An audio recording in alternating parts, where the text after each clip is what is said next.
नमस्कार, मुंदो भाग सिंह से मैं राधिका चौधरी आप सबका स्वागत करती हूँ।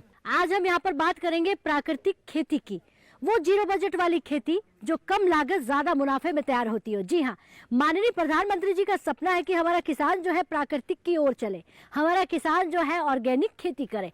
लेकिन इसके लिए सबसे जरूरी है कि हमारा किसान क्या विज्ञान से जुड़कर प्राकृतिक खेती की तरफ जा रहा है या नहीं। बात पंजाब के किसानों की है, तो चलिए चंद कदमों की दूरी है, इन्हीं खेत खलिहानों से होते हुए प्राकृतिक खेती पर चर्चा।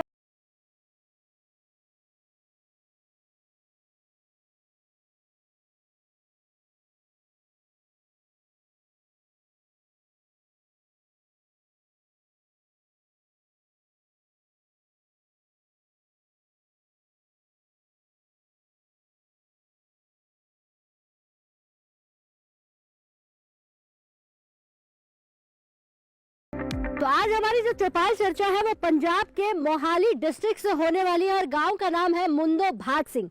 इस गांव को आज सुनिएगा, समझिएगा कि किस तरह से जो माननीय प्रधानमंत्री जी का जो सपना है कि हमें प्राकृतिक खेती की ओर तरफ जाना है, नेचुरल फार्मिंग की तरफ जाना है, क्योंकि अब धीरे धीरे हिंदुस्तान बदल रहा है और हमारे अन्नदाता जो उगाते हैं, आज हमें नेचुरल फार्मिंग की तरफ जाने की जरूरत भी है क्योंकि आज के समय की मांग भी है। ऐसे में हमारे साथ आज की इस चर्चा में तमाम अधिकारी बैठे हुए हैं कृषि विज्ञान केंद्र से और तमाम अन्नदाता बैठे हुए हैं।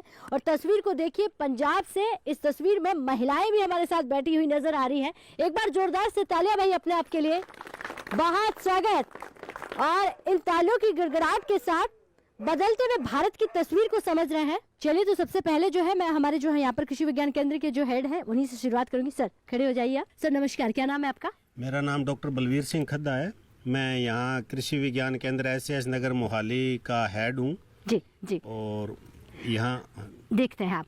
अच्छा सर, अगर मैं KVK की बात करूं, कृषि विज्ञान केंद्र का मतलब हो जाता है हमारे किसानों तक तमाम वो जानकारी देना, जितनी भी नेशनल अगर बात करें सरकार की जो सुविधाएं हैं, सरकार की जो योजनाएं हैं, जानकारियां हैं, अवेयरनेस जो है वो आप यहाँ तक लेकर जाते हैं। लेकिन बात नेचुरल फार्मिंग की कर रहे हैं, कितने लोग जो है आपके कृषि विज्ञान केंद्र से जुड़कर नेचुरल फार्मिंग की तरफ कदम बढ़ाया है?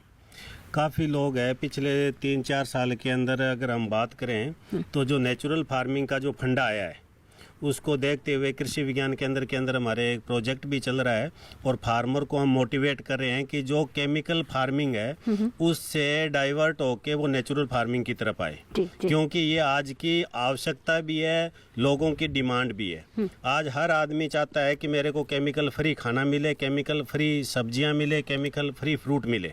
और इसी को देखते हुए हमारा जो जिला है इसमें काफ़ी ज़्यादा मात्रा में जो फार्मर है वो नेचुरल फार्मिंग की तरफ से चेंज हो रहे हैं। उसका एक रीज़न ये भी है कि ये हमारा जो जिला मोहाली जिला है ये ट्राई सिटी जो चंडीगढ़ है उसके एडजॉइनिंग है।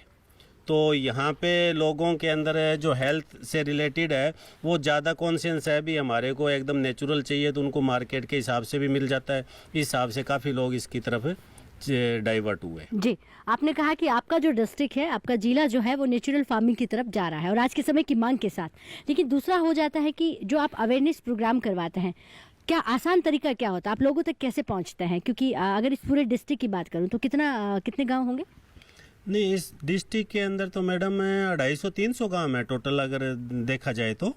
लेकिन हर गांव के अंदर ये नहीं, हम एक्चुअल के अंदर क्या नेचुरल फार्मिंग के अंदर जो इंटरेस्टेड फार्मर है, जो किसान जिस फील्ड के लिए इंटरेस्टेड होता है, हम उसी को ही मोटिवेट करने की कोशिश करते हैं पहले, ताकि वो जब अगर एक नेचुरल फार्मिंग के ऊपर आ जाएगा या किसी भी एंटरप्रेन्योर में चला जाएगा तो उसको देख के दूसरे फार्मर अपने आप मोटिवेट होते हैं। तो इसीलिए जब भी अवेयरनेस प्रोग्राम करते हैं या ट्रेनिंग प्रोग्राम करते हैं तो हर बार के जो किसान है, गांव के लोग हैं, वहाँ पे सूचना दे देते हैं और उसके अकॉर्डिंग फिर गांव में जाके अवेयरनेस प्रोग्राम करते हैं और ट्रेनिंग प्रोग्राम हम कृषि विज्ञान केंद्र पे भी करते हैं।